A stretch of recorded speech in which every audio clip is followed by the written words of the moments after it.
నమస్తే, welcome to national stub. Sai గారు, ప్రస్తుతం తీవ్ర చర్చనీయాంశంగా మారినటువంటి విషయం నక్సలైట్లని చర్చలకు పిలవాలి అనేది. ప్రధానంగా దీంట్లో రాష్ట్ర ముఖ్యమంత్రి రేవంత్ రెడ్డి గారు, అలాగే పిసిసి అధ్యక్షుడు మహేష్ కుమార్ గౌడ్ గారు ఇద్దరు కూడా దీనికి సంబంధించినటువంటి స్టేట్మెంట్లు ఇచ్చారు. మరోవైపు కేంద్ర ప్రభుత్వం నక్సలైట్లని పూర్తిగా ఏరివేయడమే లక్ష్యంగా ముందుకెళ్తోంది. విభిన్నమైనటువంటి స్టేట్మెంట్స్ దీని మీద వస్తున్నాయి. జాతీయ స్థాయిలో ఒకవేళ రేవంత్ రెడ్డి లేకపోతే మిగిలినటువంటి కాంగ్రెస్ పెద్దలు వాళ్ళ యొక్క సలహాలు సూచనలు మేరకు వీళ్ళు ఇటువంటి స్టేట్మెంట్స్ ఇస్తున్నారా, లేక వీళ్ళే తెలంగాణలో పరిస్థితి దృష్ట్యా ఈ రకమైన స్టేట్మెంట్లు ఇస్తున్నారా? ఎట్లా తీసుకోవాలి దీన్ని? నక్సలైట్లతో చర్చలు అన్నప్పుడు మీతో కూడా నేను ఆఫ్ స్క్రీన్ మాట్లాడుతూ ఉన్నప్పుడు నిజానికి అప్పుడు నక్సలైట్లతో చర్చలు జరిగినప్పుడు నేను అసలు మీడియాలోకి రాలేదు. నేను అప్పుడు ఇంకా ఇంజనీరింగ్ లో ఉన్నాను యాక్చువల్లీ. సో మీరు యువర్ దేర్ ఆన్ గ్రౌండ్, నాకు తెలిసి ఆ టైంలో. సో నిజానికి అప్పుడు ఈ మంజీరా గెస్ట్ హౌస్ లో వాళ్ళని పెట్టడము, రామకృష్ణ కేంద్ర కమిటీ సభ్యులు వీళ్ళు ఈవెన్ అప్పుడు పౌర హక్కుల నేతలు, ఈవెన్ హరగోపాల్ గారు, వీళ్ళందరి స్టేట్మెంట్స్ అవన్నీ నాకు తెలుసు. అప్పుడు కన్నాభిరాన్ గారు వీళ్ళందరూ ఉండేది.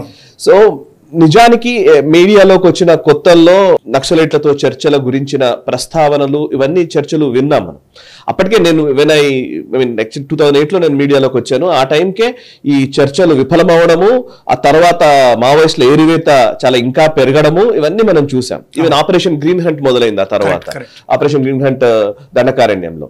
సో అంటే నాకు ఉన్న పరిజ్ఞానం ప్రకారం బేసికలీ నాకు 2-3 ప్రశ్నలు అన్నా. బేసికలీ ఒకటి, మావోయిస్టులతో చర్చలు అని మనం అంటున్నాం. మావోయిస్టులతో చర్చలు అని ఒక ప్రభుత్వం చర్చలు జరపాలి అన్నది ఎందుకు తీసుకొస్తోంది? నెంబర్ 1, ఎందుకు అసలు చర్చలు జరపాలని అనుకుంటోంది? నాకు ఈ ప్రశ్న మొదట్లో కూడా ఉన్నదే. ఏంటంటే పేద ప్రజల కోసం వాళ్ళు కొట్లాడుతున్నారు. వాళ్ళ స్వప్రయోజనాల కోసం కాదు, వాళ్ళు ఏదో ఒక విప్లవం సాధించాలనే ఉద్దేశంతో కొట్లాడుతున్నారు. వాళ్ళు కూడా పేద ప్రజల పక్షాననే ఉన్నారు కదా, గిరిజనుల పక్షాన ఉన్నారు కదా. సో అట్లాంటి వాళ్ళతో చర్చలు జరిపితే తప్పేంటి అనేది ఒక సమాధానం. ఈవెన్ మీకు గుర్తుందో లేదో, ఎన్టీఆర్ గారు కూడా మావోయిస్టులు కూడా దేశభక్తులు సమాజం కోసమే పాటుపడుతున్నారు అని వ్యాఖ్యానించినటువంటి సందర్భాలు కూడా ఉన్నాయి. అవును, అందువల్ల ఈ భావన చాలా బలంగా ఉంది. ఈ తెలుగు రాష్ట్రాల్లో అయితే ఎక్కువ. చిన్నప్పటి నుంచి నేను వచ్చింది కరీంనగర్ జిల్లా నుంచి వచ్చినవాడిని, అంటే ఉమ్మడి కరీంనగర్ జిల్లా నుంచి. నాకు కూడా నక్సలైట్ల ఉద్యమాలు ఏంటో తెలుసు, ఊళ్ళల్లో ఎలా ఉండేది. నిజంగా నక్సలైట్లు వస్తున్నప్పుడు వాళ్ళని కొంచెం హీరోలుగా చూసినటువంటి సమాజం ఈ సమాజం నాకు తెలుసు. బట్ ఒక 20-30 సంవత్సరాల తర్వాత ఇవాళ మనం మాట్లాడుతున్న దానికి 20-30 సంవత్సరాల క్రితం మాట్లాడుతున్న దానికి ఎంత డిఫరెన్స్ ఉందో మనం చూస్తున్నాం.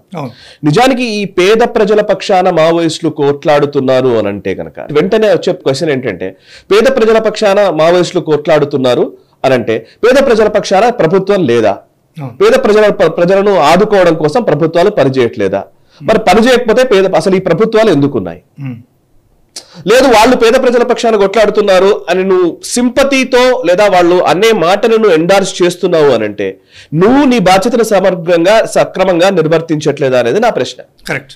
నేను అందుకోసం ఎన్నుకున్నాం. మేము డెమోక్రటిక్ గవర్నమెంట్ ఎందుకు వచ్చింది అని అంటే ఓట్ల ద్వారా మిమ్మల్ని ఎన్నుకున్నాం. అసలు ఓట్లే వద్దన్నటువంటి వ్యక్తులతోటి ఓట్ల ద్వారా ఎన్నికైనటువంటి నాయకులు చర్చలు జరపాలని ఎందుకు అనడం? అంటే ఇక్కడ ప్రధానంగా మనం దీంట్లో చూడాల్సింది ఏంటంటే, కేంద్ర ప్రభుత్వం వైఖరికి వ్యతిరేకించడం అనేదే ప్రధానమైనటువంటి లక్ష్యంగా ఈ స్టేట్మెంట్లు వస్తున్నాయి. అంతే తప్ప నక్సలైట్స్ మీద ప్రత్యేకమైనటువంటి గౌరవం లేకపోతే సానుభూతో కాదు. Exactly. At the same time వాళ్ళని ఏదో ప్రజల్లోకి తీసుకొచ్చి మళ్ళీ వాళ్ళని మామూలుగా చేయాలి, వాళ్ళని అనేటటువంటి సదుద్దేశాలు లేవు. ఉన్న ఒకే ఒక ఉద్దేశ్యం, కేంద్ర ప్రభుత్వ వైఖరికి వ్యతిరేకంగా కాంగ్రెస్ ప్రభుత్వం వ్యవహరిస్తుంది, కాంగ్రెస్ పార్టీ వ్యవహరిస్తుంది అని చెప్పడమే వాళ్ళ యొక్క ప్రధానమైన. నా పాయింట్ ఏంటంటే, అసలు ప్రతిపక్షంలో ఉన్నప్పుడు ఒకలాగా, గవర్నమెంట్ లోకి వచ్చినప్పుడు ఒకలాగా, ఇది ప్రతిసారి మనం చూసే విషయమే నార్మల్. సో టిఆర్ఎస్ గవర్నమెంట్ కూడా అంతకు ముందు నక్సలైట్ల ఎజెండానే మా ఎజెండా అని ఉద్యమ టైంలో చెప్పారు. గవర్నమెంట్ లోకి వచ్చాక గత 10 సంవత్సరాల్లో నక్సలైట్లకు సంబంధించి ఏమైనా కొంచెం పాజిటివ్ గానైనా టిఆర్ఎస్ గవర్నమెంట్ చూసిందా? అనేక మందిని యుఏపిఏ చట్టాల కింద అరెస్ట్ చేశారు. వరవర్రావు కూడా అరెస్ట్ అయినారు. ఎప్పుడు ఒక్కరోజు కూడా సింపతితో మాట్లాడలేదు. అఫ్ కోర్స్ ఎస్, రాజ్యం నడిపించేటప్పుడు, గవర్నమెంట్ నడిపిస్తున్నప్పుడు ఆ స్థాయిలో ఆ గవర్నమెంట్ నడిపించే వ్యక్తి మీద ఉన్న బాధ్యత వేరు. మళ్ళీ ఇప్పుడు బయటకు వచ్చిన తర్వాత ఇవాళ ప్రతిపక్షంలో ఉన్నప్పుడు ఇవాళ టిఆర్ఎస్ పార్టీ నాయకులు కూడా వీళ్ళు కూడా మేము అవును చర్చలకు జరిపితే తప్పేం లేదు అని మాట్లాడుతున్నారు. సరే, ఇప్పుడు రేవంత్ రెడ్డి ఉన్నారు, చాలా మంచి పాయింట్ తీసుకున్నారంటుంది. ఇప్పుడు రేవంత్ రెడ్డి గారు ఉన్నారు. రేవంత్ రెడ్డి గారికి కూడా నిజంగానే అప్పుడు జానారెడ్డి గారు హోంమంత్రిగా ఉన్నప్పుడు ఆయన ఎలా చర్చలు జరిపారో అని చెప్పి ఆయన సలహాలు సూచనలు తీసుకుంటామని రేవంత్ రెడ్డి గారు అన్నారు. నిజానికి అసలు జానారెడ్డి గారి కంటే ముందు బేసికల్లీ 2004లో యూపీఏ ప్రభుత్వం కేంద్రంలో ఏర్పాటైంది. అదే టైంలో కాంగ్రెస్ గవర్నమెంట్ ఇక్కడ వచ్చింది. రాజశేఖర రెడ్డి గారు ముఖ్యమంత్రి అయ్యారు ఉమ్మడి ఆంధ్రప్రదేశ్ లో. రాజశేఖర రెడ్డి గారు ముఖ్యమంత్రి కాక ముందే 2003లోనే అనుకుంటా, 2003 నాకు పర్ఫెక్ట్ కరెక్ట్ సబ్జెక్ట్ కరెక్షన్, 2003లోనే ఒక ముఖ్యమంత్రిగా ఉన్నటువంటి వ్యక్తి కాన్వాయ్ పైన దాడి చేశారు అలిపిరిలో. చంద్రబాబు గారి ప్రాణాలు తీయడానికి మావోయిస్టులు పనిచేశారు. వాళ్ళతో చర్చలు జరుపుతామని 2004 ఎన్నికల ప్రచారంలో కాంగ్రెస్ పార్టీ హామీ ఇచ్చింది. తదనుగుణంగా 2005లో చర్చలు జరిపారు. చర్చలు జరిపిన తర్వాత మరి ఎందుకు విఫలమయ్యాయి అవి? నాకు ఆ టైంలో కీలకమైనటువంటి ఉన్నతాధికారిగా, పోలీసు ఉన్నతాధికారిగా పనిచేసినటువంటి ఒక వ్యక్తితో నేను మాట్లాడాను. వారితో నేను మాట్లాడితే రిటైర్డ్ IPS, వారితో మాట్లాడితే వారు చెప్పిన మాటలు కొన్ని ఉన్నాయి. ఎందుకు విఫలమయ్యాయి చర్చలు? అసలు ఈ రోజు చర్చలు జరపాలని మళ్ళీ ఎందుకు అంటున్నారు అంటే, ఆ రోజు చర్చలు విఫలం అవడానికి one of the main reason is నిజానికి వాళ్ళు పెట్టిన గొంతెమ్మ కోరికలు, మావోయిస్టుల గొంతెమ్మ కోరికలు చాలా తీవ్రమైనవి.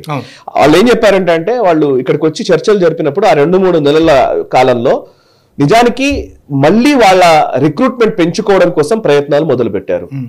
రిక్రూట్మెంట్ పెంచుకోవాలి, మళ్ళీ మావోయిస్ట్ ఉద్యమాన్ని మళ్ళీ ఇంకో 20-30 సంవత్సరాలు నడపాలంటే మాకు సీజ్ ఫైర్ కావాలి, కాల్పుల విరమణ ఉండాలి, సో దట్ మేము సమాజంలోకి రావాలి, వచ్చి సమాజంలో ఉన్న వాళ్ళని ఇన్ఫ్లుయెన్స్ చేసి మన వాళ్ళు ఎవరో వాళ్ళందరినీ కొంచెం రెజ్యుమినేట్ చేసుకొని మళ్ళీ పెరగడం కోసం వాళ్ళు ప్రయత్నం మొదలు పెట్టారు.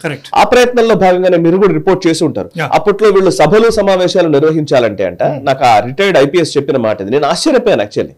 ఏమంటారంటే ఆ సభలు సమావేశాలు నిర్వహించినప్పుడు వాళ్ళకి మావోయిస్టుల సభలు సమావేశాలు నిర్వహిస్తే గవర్నమెంట్ లో ముఖ్యమంత్రి, హోంమంత్రి స్థాయిలో ఏదైతే సమావేశాలు నిర్వహిస్తే ఎలాగైతే ప్రభుత్వ యంత్రాంగం అంతా పనిచేస్తుందో అలా ప్రభుత్వ యంత్రాంగం అంతా మావోయిస్టుల సభలకు కూడా ఉండాలి అని చెప్పారంట. నిర్వహించారు. ఒక SP స్థాయి వ్యక్తి లేదా కలెక్టర్ ని కాకుండా మిగతా అందరు అధికారులని అజమాయిషీ చేసేవాళ్ళంట మావోయిస్టులు. ఆ టైంలో స్వయంగా ఎమ్మెల్యేలు సభలకి సమావేశాలకి జనాల్ని తీసుకొచ్చే బాధ్యతలు తీసుకున్నారట. ఎందుకంటే వీళ్ళు ప్రజల పక్షాన ఉన్నారు కదా, ఈ మావోయిస్టులతోటి మనం ఆ సభల్లో ఉంటే మనకు కూడా 10 ఓట్లు పడతాయని ఎమ్మెల్యే అనుకుంటాడు. మనకు కూడా కొంత ఏదో ఊర్లలో ఓట్లు పడతాయేమో, దీనివల్ల ఏమైంది మనకు ఒక సభా సమావేశానికి మనుషులు తీసుకపోతే ఏంటి, తమకు ఎటువంటి హాని జరగదనేది ఇంకోటి భయం, మనకు ఎటువంటి హాని జరగదనే భయము, బెదిరింపులు ఇవన్నీ ఉంటాయి. సో ఆల్మోస్ట్ ఒక ఆల్టర్నేట్ ప్రభుత్వ వ్యవస్థను ఏర్పాటు చేయడానికి మావోయిస్టుల చర్చలు ఉపకరించాయి వాళ్ళకి అనేది ఆయన చెప్పిన మాట.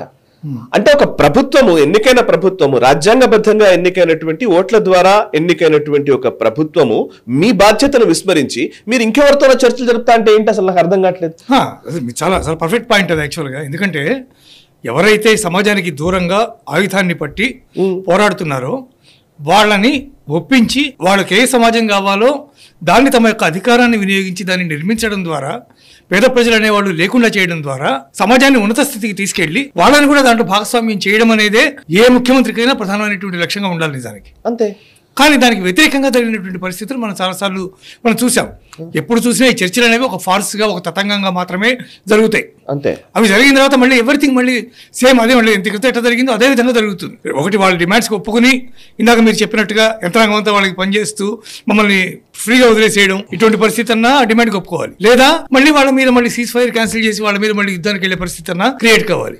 ఈ రెండే జరుగుతాయి తప్ప నిర్మాణాత్మకమైనటువంటి ప్రయోజనం ఒక్కసారి జరిగినటువంటి చర్చల వల్ల కూడా ఇంతవరకు ఏర్పడలేదు.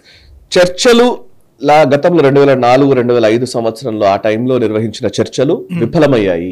ఎందుకు విఫలమయ్యాయి అనేది ఫస్ట్ విశ్లేషించారా? రేవంత్ రెడ్డి గారు గాని, నాయకులు గాని ఎందుకు విఫలమయ్యాయి? అప్పుడు పనిచేసినటువంటి అధికారులతో గాని, అప్పుడు పనిచేసినటువంటి వ్యక్తులతో గాని మీరు ఏమైనా డిస్కస్ చేశారా? ఆ విఫలమైన దాని తర్వాత ఆపరేషన్ గ్రీన్ హంట్ ఇదే కాంగ్రెస్ పార్టీ గవర్నమెంట్ దండకారణ్యంలో చేసింది. మరి మీరు ఎందుకు గ్రీన్ హంట్ చేశారు? మీరు ఎందుకు ఈ మావోయిస్టులను అక్కడ చంపేశారు? మరి నిజానికి మీరే 2 సార్లు మారిన తర్వాత దానికి సమాధానం చెప్పడం చాలా ఈజీ. ఏ ముఖ్యమంత్రి అయినా సమాధానం, ఇప్పుడున్న ముఖ్యమంత్రి సమాధానం చెప్పడం చాలా ఈజీ. గ్రీన్ హంట్ ఎందుకు స్టార్ట్ చేశారు అంటే వాళ్ళు ఒప్పందానికి వాళ్ళు కట్టుబడకుండా వాళ్ళు ఇష్టం వచ్చినట్టుగా వాళ్ళు చేస్తున్నారు కాబట్టి, అందరినీ హత్యలు చేస్తున్నారు కాబట్టి మేము వాళ్ళని ఏరేసాం అనేది సమాధానం అవుతుంది. కానీ అది కాదు సమాధానం. ఇక్కడ ప్రధానమైనటువంటి పాయింట్ ఏంటంటే అసలు నక్సలైట్లు అనే సమస్యని గురించి ఎవరూ ఆలోచించట్లేదు. కేవలం ఒక ఎజెండా ఎట్లనే సమస్య అసలు బేసికల్లీ ఒక ఎజెండా ప్రకారమే వాళ్ళు వెళ్తున్నారు అంతే. ఎగ్జాక్ట్లీ దీంట్లో నక్సలైట్ల మీద పొలిటికల్ స్కోరింగ్ పాయింట్స్ ఎవరు స్కోర్ చేసుకుంటారు అనేది లెక్క. నేను ఇంకొక పాయింట్ అడుగుతున్నాను, యాక్చువల్లీ మావోయిస్ట్ సిద్ధాంతం విషయంలోనే కాదు, ఇంకా నేను ఆయన చెప్పిన ఇంకో మాట ఉంది. యాక్చువల్లీ ఈ చర్చలు ఎందుకు విఫలమయ్యాయి అని అంటే, వీళ్ళు మావోయిస్ట్ లో ఏదో అగ్రిమెంట్ లాంటిది తయారు చేశారంట. ఆ అగ్రిమెంట్ ఏంటి అని అంటే, ప్రభుత్వానికి మావోయిస్టులకి మధ్య ఒక అగ్రిమెంట్. నిజానికి బయట దేశాల్లో కొన్ని చిన్న దేశాల్లో సివిల్ వార్ వచ్చినప్పుడు, ఇప్పుడే సోమాలియానో ఇట్లాంటి దేశాల్లో ఆఫ్రికన్ కంట్రీస్ లోనో సివిల్ వార్స్ వస్తాయి కదా, సివిల్ వార్ వచ్చినప్పుడు ప్రభుత్వానికి ఆ పర్టికులర్ రెబెలియన్ గ్రూప్స్ కి మధ్య ఒక ఒప్పందాలు చేస్తారు. ఈ ఒప్పందాలు ఎవరు చేస్తారు? బయట దేశం ఎవడో వచ్చి మధ్యలో కూర్చొని మధ్యవర్తిగా ఉండి చేస్తాడు, లేదంటే యునైటెడ్ నేషన్స్ వచ్చి పీస్ కీపింగ్ ఫోర్సెస్ అంటారు కదా, వాళ్ళు వచ్చి నిర్వహిస్తారు. సో ఆ స్థాయికి దీన్ని ఎస్కలేట్ చేశారట లాస్ట్ టైం. ఎట్లా అంటే ఇంటర్నేషనల్ పీస్ కీపింగ్ ఫోర్సెస్ రావాలి, రేపు పొద్దున ఏమన్నా అయినా కూడా అన్నట్టుగా. అంటే నీ దేశంలో, మన భారతదేశంలో ఉన్నటువంటి ఒక అంతర్గతమైనటువంటి ఒక చిన్న సమస్యని దీనికోసం పనిచేస్తున్నటువంటి డెమోక్రటికల్లీ ఎలక్టెడ్ గవర్నమెంట్ వీళ్ళకి మధ్య జరిగిన దాన్ని ఎవడో యునైటెడ్ నేషన్స్ వచ్చి దానికి పీస్ కీపింగ్ ఒక ఫోర్స్ లాగా తీసుకొచ్చి ఈ వ్రణాన్ని, ఈ పుండుని ఇలాగే కంటిన్యూస్ గా సంవత్సరాల పాటు ఉంచే విధంగా వాళ్ళ ప్రణాళిక చేసుకున్నారు. ఇది తెలుసుకున్న తర్వాతనే అమ్మో ఇది ఎట్లా ఉంది, ఇది అసలు ఈ మావోయిస్టులకు మనం ఏదో రాజ్యం ఇస్తున్నట్టుగా ఉంది అనే అభిప్రాయం వచ్చిన తర్వాతనే ఆ చర్చలు అప్పుడు విఫలమయ్యాయి. ఇవాళ మళ్ళీ దాన్ని రేజ్ చేస్తున్నారంటే నిజానికి దీని మీద హోంవర్క్ చేశారనేది నా ప్రశ్న. చేయలేదు. రెండో పాయింట్ ఉంది సార్, ఇప్పుడు మీరు అన్న దాంట్లోనే ఇంకో పాయింట్ ఉంది. అసలు బేసికల్లీ అసలు ఒక వ్యక్తి ఒక గన్ పట్టుకొని బయటకు తిరుగుతున్నాడు, గన్ పట్టుకొని బయట తిరుగుదడం అనేదే ఫస్ట్ రూల్ ఆఫ్ లా కి వ్యతిరేకం. రూల్ ఆఫ్ లా ని యాక్సెప్ట్ చేస్తున్నావా లేదా?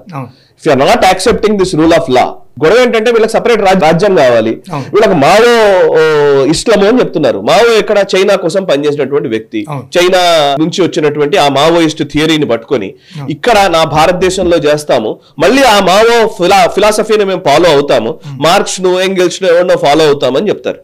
వీళ్ళ ప్రాబ్లం ఏంటంటే రాజ్యాంగాన్ని నమ్ముతున్నారా?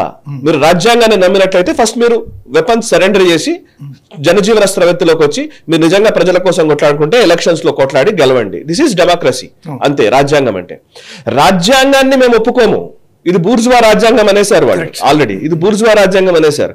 రాజ్యాంగం ఒప్పుకోము, కానీ రాజ్యాంగబద్ధమైన హక్కులు కావాలి వీళ్ళకి, పౌర హక్కులు అని అంటారు. రాజ్యాంగబద్ధమైన హక్కులు ఏంటి? మాకేదో ఫ్రీడమ్ ఆఫ్ ఎక్స్ప్రెషన్, మాకేమో మనుషులకు మమ్మల్ని చంపేస్తారా, మమ్మల్ని ఇట్లా చేస్తారా, మమ్మల్ని అట్లా చేస్తారా? అరే రాజ్యాంగం అంటే రాజ్యాంగం రూల్ ఆఫ్ లా కూడా దీంట్లో ఉంది. మీరు రూల్ ఆఫ్ లా ని అబాయిడ్ చేసినట్టయితే మీరు జనజీవన స్రవంతిలోకి రావడానికి మీకు ఆల్రెడీ చెప్పారు, మీ కేసులు ఎత్తేస్తామన్నారు, మీకు డబ్బులు ఇస్తామన్నారు, అన్ని ఇస్తామన్నారు, వచ్చి కొట్లాడండి. అలా వచ్చి నాయకులైన వాళ్ళు చాలా మంది ఉన్నారు. ఇప్పుడు ఫర్ ఎగ్జాంపుల్ సీతక్క మంత్రిగా ఉన్నారు, ఆమె కొట్లాడుతున్నారు. ఆమె పేద ప్రజల పక్షాన లేదనా మీ ఉద్దేశం? ఒకవేళ ఆమె పేద ప్రజల పక్షాన లేదని ఆమె ఒప్పుకుంటున్నారా? సో ఇవన్నీ ఏంటంటే ఈ కాన్ఫ్లిక్ట్స్ 20 ఏళ్ల క్రితం 30 ఏళ్ల క్రితం నడిచినాయి. అప్పుడున్న ఐడియాలజీస్ వేరు, అప్పుడున్న ఆలోచనలు వేరు, అప్పుడున్న ఆకలి వేరు, అప్పుడున్న ప్రాబ్లమ్స్ వేరు. ఈ రోజు చాలా మారిపోయింది సొసైటీ, లిబరలైజేషన్ వచ్చేసింది. ఈ రోజు అందరూ కూడా ఆస్పిరేషన్స్ తో ఉన్నారు. ఆస్పైరింగ్ భారత్ ఇది. ఈ ఆస్పైరింగ్ భారత్ లో 50 ఏళ్ల క్రితం సిద్ధాంతాలు ఒప్పుకుంటామనంటే కుదరదు. ఆస్పైరింగ్ భారత్ నెక్స్ట్ రాబోయే రోజుల్లో ఎకానమీ గురించి ఆలోచిస్తోంది, ఎంటర్‌ప్రెన్యూర్స్ గురించి ఆలోచిస్తున్నారు, ఎంప్లాయ్మెంట్ గురించి ఆలోచిస్తున్నారు, లేకపోతే ఇంకా కెరీర్ గురించి ఆలోచిస్తున్నారు, ఇంకేదో చేయాలని ఆలోచిస్తున్నారు, డిఫెన్స్ లో ఏం జరుగుతుందో చూస్తున్నారు, ఇస్రోలో ఏం జరుగుతుందో చూస్తున్నారు. మన టెక్నాలజీ, మన ఆలోచనలు ఇవన్నీ మార్చుకుంటూ ఉంటే ఇవాళ మాట్లాడిన వాళ్ళు రేపు పొద్దున ఏం మాట్లాడతారు? PFI తో కూడా చర్చలు జరపాలి, అలా లెక్కేస్తే PFI తో కూడా చర్చలు జరపాలి, లేకపోతే అక్కడ హిజ్బుల్ ముజాహిదీన్ తో కూడా చర్చలు జరపాలి. టెర్రరిస్ట్లే కదా. సో మీరు ఎక్కడైనా మీరేమో గన్ను పట్టుకొని తిరుగుతూ ఉంటారంట. గన్ను పట్టుకొని తిరుగుతుంటే ఇప్పుడు ఏముందండి, ఇప్పుడు సింపుల్ మీరు అన్నట్టుగానే ఆ విష్ణోయ్ గ్యాంగ్ ఏదో ఉందో 10 మంది కలిసి, ఆ లారెన్స్ విష్ణోయ్ ఎవరో 10 మందో 20 మందో ఒక గ్యాంగ్స్టర్స్ అందరూ కలిసి వాళ్ళందరూ గన్నులు పట్టుకొని తిరుగుతున్నారు. వాళ్ళతో కూడా చర్చలు జరపాలా? మేము కూడా ప్రజల కోసమే కొట్లాడుతున్నాం, దందాలు చేస్తాం, మేము కూడా ఇద్దరి మధ్యలో సఖ్యత ప్రకటిస్తూ ఉన్నాము, ఏదో ఒక సయోధ్య చేస్తాం అనడానికి. సో దిస్ ఇస్ సామాన్యులు చనిపోతున్నారు దీంట్లో అంటే ఎవరు సామాన్యులు కాని వాళ్ళు ఎవరు? అవును, మీరు ఇన్ఫార్మర్లు అని చెప్పి చంపేసినటువంటి వాళ్ళు సామాన్యులే, పోలీసు వృత్తి చేస్తున్నటువంటి వాళ్ళు కూడా సామాన్యులే. వాడు ఉద్యోగం కోసం, పొట్ట గడుపుకోవడం కోసం పోలీసు ఉద్యోగం చేస్తున్నాడు. లా అండ్ ఆర్డర్ నిర్వహించడం వాళ్ళ యొక్క విధి. మరి వాళ్ళ నిర్దాక్షిణ్యంగా ఎన్నిసార్లు వ్యాన్లు పేల్చేసినటువంటి సందర్భాలు ఎన్ని ఉన్నాయి? వాడు సామాన్యుల్లోకి రారా వాళ్ళు? ఈ ప్రశ్న ఎప్పుడు ఎవరు వేసుకోరు దీనికి సంబంధించి. అనేక చోట్ల మీరు సభలు పెట్టేటప్పుడు కూడా తీవ్రమైనటువంటి మీ ఇంటర్నల్ సెక్యూరిటీ మీరు ఎట్లయితే అరేంజ్ చేసుకుంటారో ఆ పరిధిలోకి వచ్చిన వాడిని ఎవరు కూడా వాళ్ళు వదిలిపెట్టారు. మరి ఇటువంటి పరిస్థితులన్నీ అనేక మంది చూసిన వాళ్ళు ఉన్నారు, జర్నలిస్టులు చూసిన వాళ్ళు ఉన్నారు, వెళ్ళిన వాళ్ళు ఉన్నారు, అక్కడికి వెళ్ళి అనుభవించినటువంటి వాళ్ళు ఉన్నారు. ఇటువంటి అనేక ఇన్సిడెంట్స్ జరిగాయి. పై ఆయుధాలకు సంబంధించి కూడా అనేక రకాలైనటువంటి ఇష్యూస్ ఉన్నాయి. తమిళ ఈలంకి సంబంధించినటువంటి వచ్చినటువంటి ఆయుధాలు ఉన్నాయి, అనేక రకాల మిలిటెంట్ సంస్థలకు సంబంధించినటువంటి వాళ్ళతో సఖ్యత ఉంది, తద్వారా ఆయుధాలు చేకూర్చుకుంటున్నారని అనేక రకమైనటువంటి తీవ్రమైనటువంటి ఆరోపణలు కూడా ఉన్నాయి. పాయింట్ ఏంటంటే కాంగ్రెస్ పార్టీకి అసలు యాక్చువల్లీ నిజానికి చెప్పాలంటే కాంగ్రెస్ పార్టీయా అందులో ఉన్న నాయకులా నాకు అర్థం కావట్లేదు, కానీ వీళ్ళ కాన్ఫ్లిక్ట్ ఆఫ్ ఇంట్రెస్ట్లు అనేవి వాళ్ళే చాలా చేస్తారు. అవును, అసలు ఖలిస్తానీ ఎలిమెంట్స్ పెరగడానికి బింద్రన్ వాళ్ళని ఎంకరేజ్ చేసిందే ఇందిరాగాంధీ. తర్వాత ఆపరేషన్ బ్లూ స్టార్ అని చెప్పేసి మనం చేసింది తెలుసు. ఓకే, అసలు 1947-48 లో ఈ పిఓజేకే అనే ఒక పెద్ద పుండును క్రియేట్ చేసిందే కాంగ్రెస్. ఆ తర్వాత ఆర్టికల్ 370 ఇచ్చిందే కాంగ్రెస్. ఆ తర్వాత మళ్ళీ దాన్ని ఏదో పెద్ద అంటే ప్రతి దగ్గర ఒక కాన్ఫ్లిక్ట్ క్రియేట్ అవ్వడము, ఆ కాన్ఫ్లిక్ట్ ని ఎప్పుడూ సమసిపోయేలాగా సమస్యను పరిష్కరించకుండా అలా కంటిన్యూ అవుతూ ఉండడం. కరాచీ దాకా వెళ్ళిపోయి లాహోర్ దాకా వెళ్ళారు చేతిలో పెట్టుకుని ఎందుకు అడగలేదు మరి ఆ రోజు? సో నాకు అనిపిస్తుంది ఏంటంటే మావోయిస్టుల గురించి మాట్లాడితే అసలు మావోయిస్టు సిద్ధాంతం రావడానికి మూల కారకులు ఎవరో అంటే కాంగ్రెస్ పార్టీ చేయాల్సిన పని చేయకపోవడం వల్ల ఇంకొకరెవరో సాయుధ పోరాటం ద్వారా సాధించాలనుకున్నారు. మీరు చేయాల్సిన పని మీరు సరిగ్గా చేసి ఉంటే ఇంకొకటి అవసరమే ఉండేది కాదు. పెరుగుతూ వచ్చింది. ఎట్లా లాస్ట్ కు వచ్చి వాళ్ళ అంత్య దశకు వచ్చింది మావోయిస్టు ఉద్యమము. అంత్య దశకు వచ్చింది. పెద్ద పెద్ద నాయకులందరూ చనిపోతున్నారు. ఇంకేమీ చేయలేని పరిస్థితిలో వాళ్ళు ఉన్నారు. ఏమీ చేయలేని పరిస్థితిలో ఒక డిసడ్వాంటేజియస్ పొజిషన్ లో ఉన్నటువంటి మావోయిస్టులతోటి ఈ రోజు చర్చలు జరపడం అనంటే అంత మూర్ఖత్వము ఇంకోటి లేదనేది నా అభిప్రాయం. ఇది కేవలం పొలిటికల్ ఎజెండా అంతే, అంతకుమించి ఇంకేలేదు. కేవలం పొలిటికల్ ఎజెండా. బీజేపీ ప్రభుత్వం అధికారంలో ఉంది కాబట్టి వాళ్ళు మావోయిస్టులు ఏరివేతను వాళ్ళు తీసుకున్నారు కాబట్టి ఎట్టి పరిస్థితుల్లోనూ దీన్ని ఆపేది లేదు, పూర్తిగా మావోయిస్టు అనేవాడు కనిపించకుండా చేస్తాం అని అమిత్ షా స్టేట్మెంట్ ఇచ్చాడు. కాబట్టి దాన్ని బ్లంట్గా దాన్ని వ్యతిరేకిస్తూ ఇస్తున్నటువంటి స్టేట్మెంట్లే తప్ప ఇవి మిగిలిన వేరే రకంగా మనం చూడాల్సినటువంటి అవసరం అసలు లేదు. మీరు చెప్పినట్టుగా ఒక ముఖ్యమంత్రి, మంత్రులు పావర్టీని పోగొట్టుకోవడం కోసం రాష్ట్రంలో లేదా ప్రజలు డెవలప్ కావడం కోసం ఎప్పుడైతే చర్యలు తీసుకుంటారో అసలు మావోయిస్టు ఉద్యమానికి అర్థమే లేకుండా పోతుంది. అది మీరు ఆచరించిన రోజున అసలు మావోయిస్టు అనేవాడే కనిపించాల్సినటువంటి అవసరం కూడా లేదు. అందువల్ల చేయాల్సిన పని మీరు చేయకుండా ఇంకొకరిని మాట్లాడడం దీంట్లో ఉన్న ప్రధాన ఎజెండా అదే తప్ప దీంట్లో వేరే ఎజెండా ఏం లేదు. దీని అంత సమస్యగా చూడాల్సినటువంటి అవసరం కూడా లేదు. ఏ ముఖ్యమంత్రి, ఏ క్యాబినెట్ ఎప్పుడైతే ప్రజల కోసం పనిచేస్తుందో అప్పుడు మావోయిస్టులు ఉనికే ఉండదు. దీని గురించి ప్రత్యేకమైనటువంటి చర్చలు ఇటువంటి అవసరం కూడా లేదు.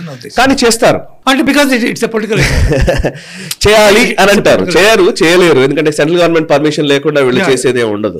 వీళ్ళేదో అంటే జనరల్ గా మేము చర్చలు జరుపుతాము అని అంటే వాళ్ళు బయటకు వచ్చారంటే అప్పుడంటే యూపీఏ గవర్నమెంట్, అక్కడ కాంగ్రెస్ గవర్నమెంట్ ఉంది, ఇక్కడ కాంగ్రెస్ గవర్నమెంట్ ఉంది కాబట్టి నడిచింది. కానీ ఇవాళ అదేం నడిచేలాగలేదు. అండ్ అక్కడ అజిత్ దోవల్ ఉన్నాడు. బేసికల్లీ అజిత్ దోవల్ ఫిలాసఫీ మనం క్లోజ్ చేద్దాం. యాక్చువల్లీ ఆయన చెప్తాడు ఎప్పుడు కూడా, don't fight terrorism, just degrade them అని. జస్ట్ వాళ్ళని ఏదో ఫైట్ చేసినట్టుగా కనిపించాల్సిన అవసరం లేదు, డీగ్రేడ్ చేస్తూ కొట్టాల్సింది కొట్టేసేయడమే. సో ఇవాళ జరిగింది కూడా అదే. దండకారణ్యం మొత్తం సీజ్ చేశారు. లాస్ట్ 10 years లో చూస్తే అర్బన్ నక్సల్స్ చాలా మంది ఇక్కడ కూర్చొని పోస్టులు పెట్టేవాళ్ళు. మీరు అబ్జర్వ్ చేస్తే నిజంగానే లాస్ట్ 10 సంవత్సరాల్లో మావోయిస్టులకు సంబంధించినటువంటి ఇంటర్వ్యూలు పడట్లేదు, చూస్తున్నారా? ఇదివరకు అంతా కూడా ప్రతి వారంలోనో 10 రోజులకో 15 రోజులకో ఎవరో ఒక మావోయిస్ట్ నాయకుడితోటి ఓ జర్నలిస్ట్ పోయి ఇంటర్వ్యూ చేసేది, ఆ ఇంటర్వ్యూని టెలికాస్ట్ చేసేది. అన్ని ఛానళ్లలోనూ పేపర్లకు మావోయిస్ట్ కేంద్ర కమిటీ నుంచి నాయకులు లెటర్లు రాసేది. ఆ లెటర్లు ఇక్కడ పేపర్లలో పెద్ద అక్షరాలతోటి హెడ్లైన్స్ లో ప్రకటించేది. ఇవేవి గత 10 సంవత్సరాల్లో లేవు. వాళ్ళని అసలు పట్టించుకునే వాళ్ళు లేడు. వాళ్ళ ఈవెన్ మావోయిస్ట్ ఎన్కౌంటర్ నాకు గుర్తుంది సార్, చాలా వరకు ప్రతి వారం రోజులకో 10 రోజులకో ఒకసారి ఛత్తీస్గఢ్ కి మన భద్రాచలం ఆ ఏరియాలో అటవీ ప్రాంతాల్లో అక్కడ ఇక్కడ మావోయిస్ట్ అలజడి అని చెప్పి ఏదో మనం బ్రేకింగ్ న్యూస్ నడిపించేవాళ్ళు. అప్పుడు ఏంటంటే ఈవెన్ మనకి గోడల మీద రాతలు అవి వచ్చేది, థ్రెటనింగ్ మెసేజ్లు అవి ఉండేది. వాటన్నిటి మీద స్టోరీలు నడిపేది. ఇవాళ స్టోరీలు నడిపే ఓపిక కూడా లేదు. ఇవాళ ప్రజలు ఇంట్రెస్టెడ్ గా లేరు. ఇవాళ చాలా మంది మావోయిస్ట్ నాయకుల పిల్లలు ఈ రోజు పాలిటిక్స్ లోకి వచ్చిన వాళ్ళు ఉన్నారు, ఐటీ కంపెనీస్ లో పనిచేస్తున్నారు, ఎక్కడెక్కడో డాక్టర్లు ఇంజనీర్లు అయిపోయిన వాళ్ళు చాలా మంది నాకు తెలుసు. ఇప్పుడు వాళ్ళేమో డిఫరెంట్ ఇది కోరుకుంటున్నారు. రోడ్లు వేయడానికి వ్యతిరేకం, డ్యాములు కట్టడానికి వ్యతిరేకం, అక్కడ జనసంచారం జరగడానికి వ్యతిరేకం, కేవలం మీ ఉనికిని కాపాడుకోవడానికి మీరు రహస్యంగా ఉండడం కోసం అవన్నీ కాదంటే డెవలప్మెంట్ ఎట్లా జరుగుతుంది? ఫండమెంటల్లీ మీరు చెప్పండి. ఎక్కడైనా డెవలప్మెంట్ అనేది మీకు రోడ్స్ లేకపోతే అక్కడ ఉండే వ్యవస్థ, ఎలక్ట్రిసిటీ, వీటన్నిటి మీద బేస్ అయి ఉంటుంది. అవి గవర్నమెంట్ చేస్తున్నప్పుడు దాన్ని అడ్డుకోవడం ద్వారా మీరు ఏం సాధించగలుగుతున్నారు? అయితే ఇక్కడ ఒక ప్రధానమైన విషయం మాత్రం ఉంటుంది. మావోయిస్టు ఉద్యమం వైపు ఆకర్షితులై చదువుకుని కూడా కొన్ని సందర్భాల్లో ఆకర్షితులై వెళ్ళిపోయినటువంటి అమాయకులు చాలామంది ఉన్నారు దాంట్లోకి వెళ్ళిపోయిన తర్వాత. అంటే వెళ్ళిపోయి వాళ్ళు ఒకసారి దాంట్లోకి వెళ్ళిపోయిన తర్వాత అది కుడ్ నాట్ కమ్ అవుట్. వాళ్ళు బయటకు వచ్చే పరిస్థితి వాళ్ళకు ఉండదు. అంటే చావారేవో దీంట్లోనే మన జీవితం మనం వచ్చాం కాబట్టి మనం గడపాలి. అటువంటి అమాయకులు కొంతమంది ఉన్నారు, కానీ దానికి మనం ఏం చేయలేము. దాన్ని చాలా మంది అమాయకులు ఉన్నారు. అట్లా లెక్కేస్తే ఇప్పుడు అసలు యాక్చువల్లీ చాలా మంది అమాయకమైనటువంటి వ్యక్తుల్నే బ్రెయిన్ వాష్ చేసి టెర్రరిజం పేరిట అల్లా కోసమని జిహాద్ చేయించడానికి టెర్రరిస్టులుగా మార్చిన వాళ్ళు ఉన్నారు. మనము అట్లా లెక్కేస్తే ఇప్పుడు కసబ్కి ఎన్ని డబ్బులు వచ్చి ఉంటాయి వాడి ఇంటికి, సీరియస్ గా మాట్లాడితే వాళ్ళ అమ్మనాలకు తల్లిదండ్రులకు ఏమైనా ఇచ్చి ఉంటాడా? ఏం లేదు. బ్రెయిన్ వాష్ అనేది జరుగుతుంది. ఆ బ్రెయిన్ వాష్ చాలా మంది చేస్తారు. ఈ బ్రెయిన్ వాష్ చేసే క్రమంలోనే ఈవెన్ మావోయిస్ట్ సిద్ధాంతం కూడా అట్లాంటిదే. దీనివల్ల నిజంగా చెప్పాలంటే క్వశ్చన్ ఎప్పుడు కూడా అర్థం కాని విషయం ఏంటంటే, మావోయిస్టుల సిద్ధాంతం నేను కూడా చదివాను, చూశాను, వాళ్ళందరితో మాట్లాడిన సందర్భాలు కొన్ని ఉన్నాయి. బట్ నా అవగాహన మేరకు వీళ్ళు ఏం సాధించాలనుకుంటున్నారన్న విషయంలో there is no clarity. Correct. వాళ్ళకి క్లారిటీ లేదు. ఈవెన్ కమ్యూనిస్ట్ సిద్ధాంతంలోనే ఆ ఫ్లా ఉంది. నేను పదే చెప్తున్నాను, కమ్యూనిస్ట్ సిద్ధాంతంలోనే ఆ ఫ్లా ఉంది. కార్పొరేట్ వ్యవస్థకు వ్యతిరేకంగా ఓట్లాడామని అంటారు. పెట్టుబడి వీళ్ళు ఏమంటారు, బహుళ జాతి కంపెనీలు అనేది కమ్యూనిస్ట్ సిద్ధాంతం. నాకు తెలిసిన ఇంతమంది కమ్యూనిస్ట్ లీడర్ల పిల్లలు ఎక్కడ పనిచేస్తున్నారంటే ఎంఎన్సీలోనే పనిచేస్తున్నారు, అదే బహుళ జాతి కంపెనీల్లో పనిచేస్తున్నారు. బికాస్ 5 digit 6 digit సాలరీస్ కి పనిచేస్తున్నారు. బేసికల్లీ అంటే ఎవరైతే సిద్ధాంతం చెప్తారో మాట్లాడడానికి ఉండేది ప్రాక్టికల్ గా ఇంప్లిమెంట్ చేయగలిగేది చాలా డిఫరెన్స్ ఉంటుంది. ఆ ప్రాక్టికాలిటీకి దూరంగా ఒక షెల్లో బతుకుతూ ఇది మా రాబోయే విప్లవము అని అంటే నమ్మే పరిస్థితి ఈ రోజు సమాజంలో లేదు. దాన్ని క్లోజ్ చేయాల్సిన అవసరం కూడా. ఎక్కడి నుంచి మీరు మావోని తీసుకున్నారో ఆ చైనాయే డిఫరెంట్ గా అయిపోయింది. డెంగ్ షాపింగ్ వచ్చిన తర్వాత మొత్తం టెస్లా వచ్చి అక్కడ పెట్టాడు వాడు. మీరు ఇంకా మావో సిద్ధాంతం అంటే మీకు దాంట్లో అర్థరహితమైనటువంటి విషయం ఇదంతా. There should be some end for that. నిన్నగాక మొన్న కూడా దాదాపు 16 మంది మావోయిస్టులు లొంగిపోయారు. ఓకే, వాళ్ళని ఎవరు ఏమంటలేదు, లొంగిపోతే బలవంతంగా కలిసి చంపట్లేదు వాళ్ళని.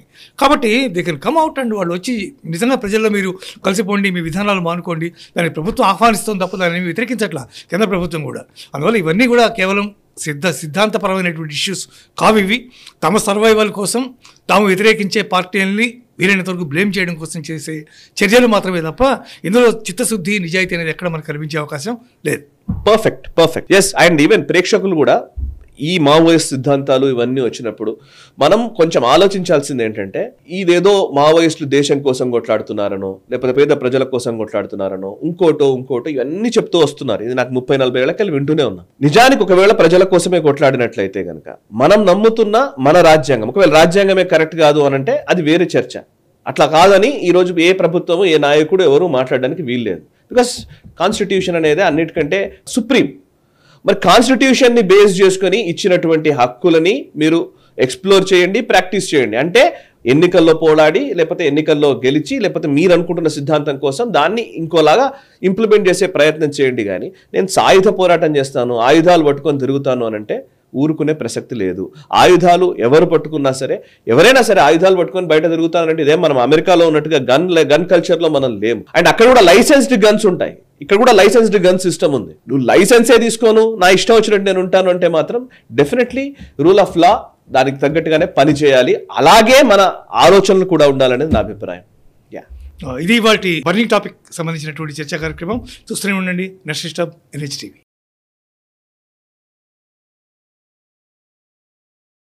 ఈ వీడియో మీకు నచ్చినట్టయితే లైక్ చేయండి, 10 మందికి షేర్ చేయండి. అలాగే కామెంట్ల రూపంలో మీ అభిప్రాయాలను మాతో పంచుకోండి. Nationalist hub group of channels ను సబ్స్క్రైబ్ చేసుకుని తెలుగునాట జాతీయవాద జర్నలిజాన్ని ప్రోత్సహించండి. ఈ వీడియో కింద ఉన్న బెల్ ఐకాన్ పై క్లిక్ చేయడం మర్చిపోవద్దు.